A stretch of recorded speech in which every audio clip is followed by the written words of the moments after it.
Ноғай халк ертеңгісі, молла ем қой. Бір ауылдың ішінен қыста молла кетіп барятыр еді. Ол кешке қалды, дем бір қарттың үйіне кіріп, қонмаға сорады. Кел, молла, кел! Деді ол қарт. Атшы азбарда атларды туарып қалды, молла үйге кірді де саламласты.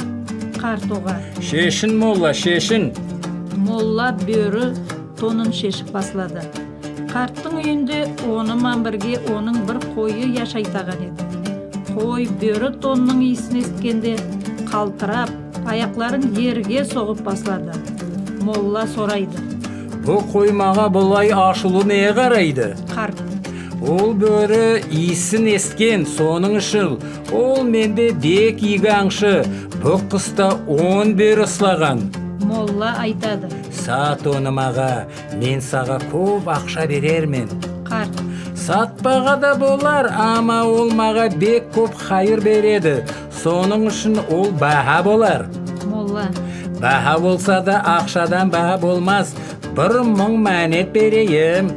Қарт сатуласып тұрбады да қойын берді. Ертең мен молла қойды алып кетті. Yolda барятқанда бұларға қарап 3 бөрі келетір еді. Бөрілердің иісін есткенде қой шанадың үстінде қарғып баслады. Молла атшысына: Ивер қойды, ивер! Атшы күліп: Тағы да бек ашулансын. Бөрілер бек юық келгенде қойды ибереділер. Қой шанадан қарғып ағашлыққа қашады. Бөрілер оның артынан қуып кетеділер. Молла атшысына: Атты туары бар қойдың артынан, болмаса ол бөрілердің терісін жыртқышлап зияндылар.